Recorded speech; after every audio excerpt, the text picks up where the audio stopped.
S M live ভাইজানের নেতৃত্বে আগামী 26 তারিখে কে কে কলকাতায় যেতে তৈরি আছে?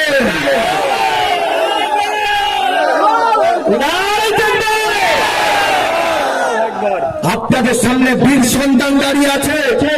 বসিরহাটের অনেক বারের ভাব ছিল হুমায়ুন আমিন সাহেব, তিনি পৌরচলা দিয়ে দাঙ্গা বাঁধাবে। হুমায়ুন আমিন সাহেব তিনি পেছিয়ে দিয়েছেন হাজার হাজার মানুষকে নিয়ে।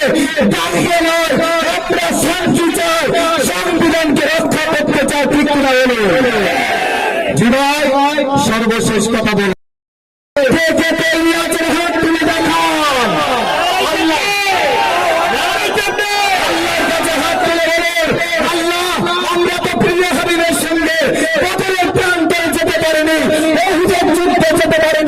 কিন্তু যোগ্য নেতার নেতৃত্বে আল্লাহ আমরা মসজিদকে বাঁচানোর জন্য, কবরস্থানকে বাঁচানোর জন্য আল্লাহ আমরা লড়াইয়ের ময়দানে গিয়েছিলাম। হাত তুলে দেখিয়ে দিন।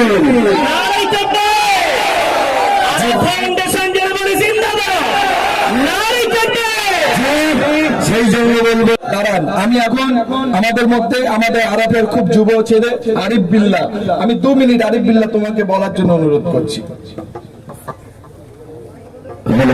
আসসালামু আলাইকুম। কোন ভূমিকা ছাড়াই কষ্ট হয়ে গিয়েছে, কষ্ট হয়ে গিয়েছে। গগন চণ্ডী আকাশ পাতাল মুখরিত করা আওয়াজ দেন নারায়ে তাকবীর। আরে ইমানদারের আওয়াজ এত কম হয়ে কেন? কর্ণাটকের মুখে একটা মহিলা, মুসকান নামের মহিলা, হাজার হাজার কাফের বেঈমানরা জয় শ্রীরামের ধ্বনি দিয়ে তাকে কণ্ঠিত ভূতে সন্ত্রস্ত করতে চেয়েছিল। একটা মহিলা মুসকান নামে নারায়ে তাকবীর আল্লাহর আকবরের ধ্বনি দিয়ে তামাম পৃথিবীর মানুষকে জানিয়ে দিয়েছিল আল্লাহর জমিনে যদি একটা মহিলা বেঁচে থাকে আল্লাহর নাম নেওয়া যথেষ্ট। তাহলে আমরা তো এত ইমানদার ব্যক্তি এখানে উপস্থিত হয়েছি, উচ্চ স্বরে বলে নারায়ে তাকবীর। ছোট্ট একটা কথা বলছি, আজকে যার নেতৃত্বে এসেন পিরজাদা হুমায়ুন আমিন, 3 দিন ধরে মানুষটার সাথে আছি। কত হুমকি চালানোর চেষ্টা হচ্ছে। অনেকে মাথায় টুপি দিয়ে দাড়ি লম্বা জামা চিনতে পারছেন না। মেরুদণ্ডটা কিন্তু বিক্রি করে দিয়ে আন্দোলন নামে আপনাদের বোকা বানাচ্ছে। কিন্তু বীর পুরুষ পিরজাদা হুমায়ুন আমিন ভাইজান কোন অপশক্তির সঙ্গে আপোষ করেনি। জাতিকে বাঁচানোর জন্য আল্লাহর হুজুরের, তাদের হুজুরের তাদের হাতে গড়া মাদ্রাসা মসজিদকে বাঁচানোর জন্য পিরজাদা হুমায়ুন আমিন কিন্তু কোন অপশক্তির সঙ্গে আপোষ না করে আপনাদেরকে দেখেছে। পিরজাদা হুমায়ুন আমিন ভাইজানের নেতৃত্বে আগামী 26 তারিখে কে কে কলকাতায় যেতে তৈরি আছে?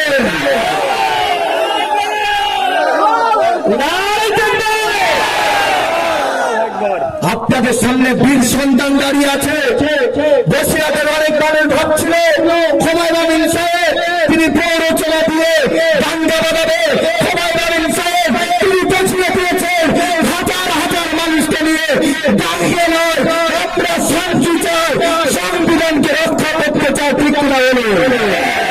জি ভাই, সর্বশেষ কথা বলবো, হুমায়ুন আমিন ভাইজান বলে দিয়েছেন মাথায় কাপড়ের কাপড়ে বেঁধে সালাউদ্দিন আইয়ুবের মতো রাস্তায় নামতে কে কে তৈরি আছেন হাত তুলে দেখান।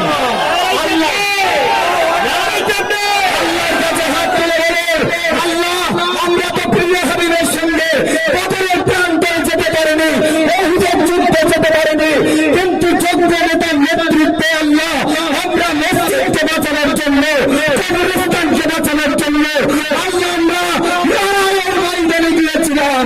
হাত তুলে দেখিয়ে দিন।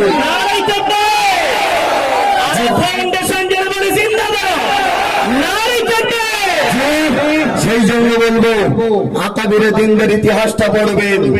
তারা লড়াই সংগ্রাম করেছিল বলে স্বাধীন ভারতে এখনো পর্যন্ত বেঁচে আছি। অর্থাৎ আমরা যে হিসেবে বেঁচে আছি কিসের মতো বলেন তো? বিড়ালের মতো। ইধার কি সোশ্যাল কি জিন্দগি সে শের কি একদিন কি জিন্দগি বেকার। বিড়ালের মতো হাজার বছর বেঁচে থাকার কোনো দরকার নেই।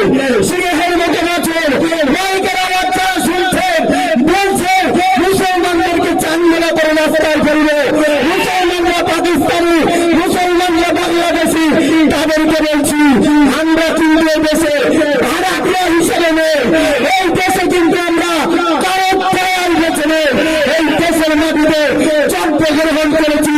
এটাও বলে দিতে চাই, দিল্লি পর্যন্ত আইবি ডিপার্টমেন্টের সমস্ত অফিসাররা আছেন, দিল্লি পর্যন্ত কথাটা পৌঁছে দিন। এই দেশের মাটিতে চর্য গ্রহণ করেছি। আরাফ ফাউন্ডেশনের নেতৃত্বে, যদি খবর রহমান ভাইজানের নেতৃত্বে ন্যায়ের ময়দানে গিয়ে যদি জীবন দিতে হয়, এই দেশের মাটিতে আমাদের খবর হতে করা হবে। সেই জন্য কাজী নজরুলের কবিতা বলে আমি শেষ করব। হায়রে সুশিক্ষিত মানুষ, হায়রে ইমানদার মানুষ, কোন সাগরের গভীর তলে ডুবে আছে, হায়রে নওজোয়ান তরুণ তরুণ যুবক, আবার বৃদ্ধ বনিতা, নবীন প্রবীণ, কোন সাগরের গভীর তলে ঘুমিয়ে আছেন। ভারতীয় মুসলমানদের চিৎকার আত্মকলা হলে, তামাম বিশ্বের মুসলমানদের আত্মকলা হলে আকাশ পাতাল কেঁপে উঠছে। তারপরেও কি আপনাদের ঘুম ভাঙছে না? আর কবে ভাঙবে? মসজিদ চলে যাওয়ার পরে, আমাদের থেকে মাদ্রাসা চলে যাওয়ার পরে, ইমাম চলে যাওয়ার পরে কি আপনাদের ঘুম ভাঙবে? তাই যদি হয়ে থাকে, ঘুমিয়েই থাকেন, মাওলানা খোবাইব আমিন ভাই জানেন ডাকে আপনাদের সাড়া দিতে হবে না। আর তাই যদি না হয়, তাহলে একটা বার স্মরণ করুন কাজী নজরুল ইসলামের কবিতা, দুর্গম গিরিকাঙ্ক্ষার মরুস্তর পারাপার, লঙ্ঘিত হবে রাত্রি নিশীতে যাত্রীরা হুঁশিয়ার, দুলতেছে তরুণ, শুনিতেছে জল, ভুলিতেছে মাটি পথ, চিনি আছে তার কে ধরবে হয়, আছে তার হিম্মত, কে আছে জওয়ান হয় আগুয়াদ, হাতিছে ভবিষ্যৎ, এই তুফান ধরে দিতে হবে তরি, নিতে হবে তরিকার। তাই আপনাদেরকে বললে আজ লড়াই এখানে শেষ নয়, প্রয়োজন করলে ভাইজানের নেতৃত্বে 26 তারিখে ব্রিগেডে গিয়ে যদি আমাদের এই বিল হামলা হয়, দিল্লি যেতে রাজি আছি, ভাইজানের নেতৃত্বে দিল্লি যেতে রাজি আছি।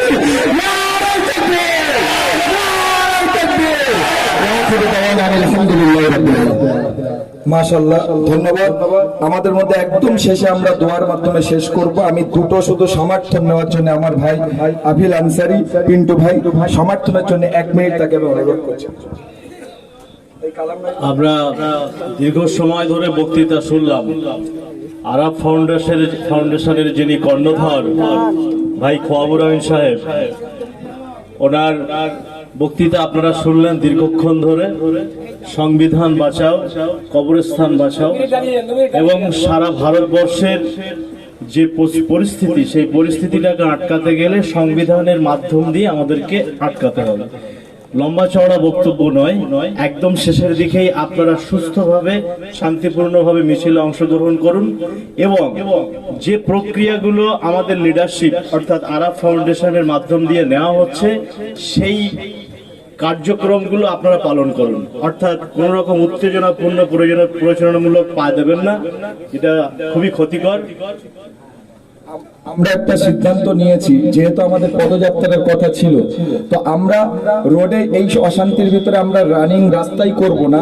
আমরা এখান থেকে জমাত হয়ে, আমরা এখান থেকে মেন রোড, আমরা সেখানে কি আমাদের প্রতিবাদের দুটো ভাষা আমরা রাস্তায় দাঁড়িয়ে, এই রাজপথে দাঁড়িয়ে ভিডিও করে বলে আমরা তারপরে বিদায় নেব। রাজি আছেন? রাজি আছেন? এখানে আমরা লাইন দেব, একদম যেরকম র্যালি হয়, র্যালি আমরা রোডে যাবে, সেখান থেকে আমরা প্রতিবাদের ভাষায় আমরা বলে সেখান থেকে আমরা র্যালি শেষ করবো ইনশাআল্লাহ। আরেকটি অনুরোধ, রিকোয়েস্ট দরবার থেকে, আমাদের আরাফ সংগঠনের পক্ষ থেকে।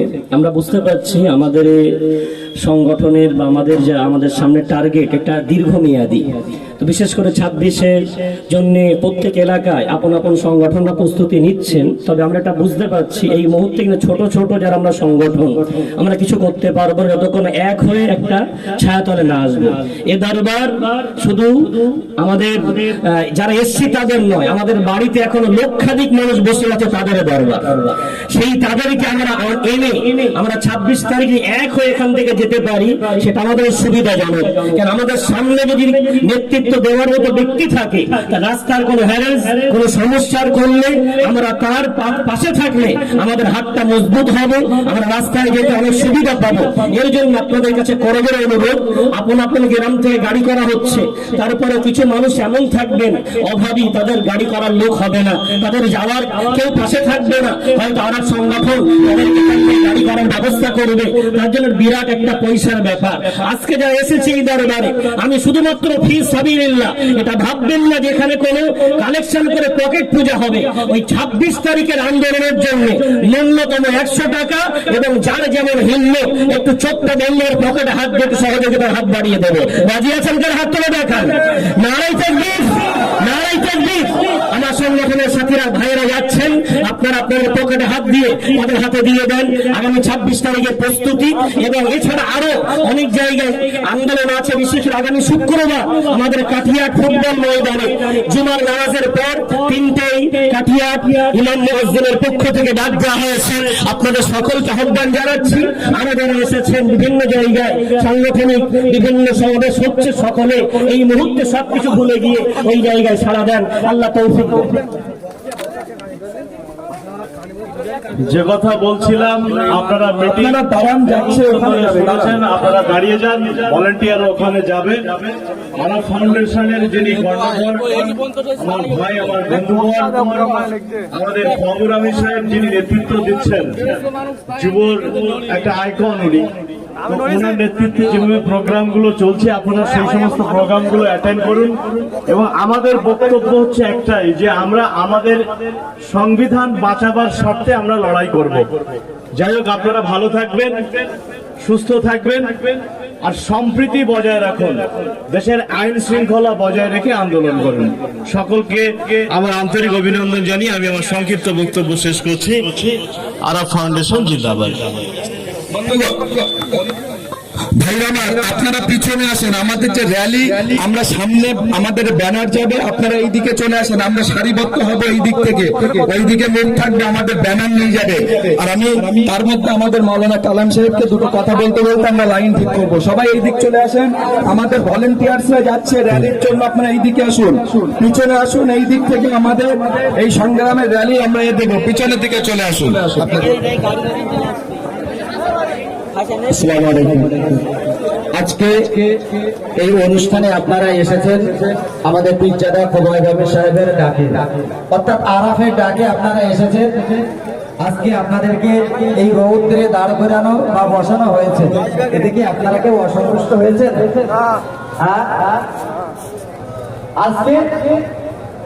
আজকে এই অনুষ্ঠান আপনাদেরকে কষ্ট দেওয়ার জন্য ডাকা হয়নি। কালকে রাত 10টা পর্যন্ত আমরা ছিলাম।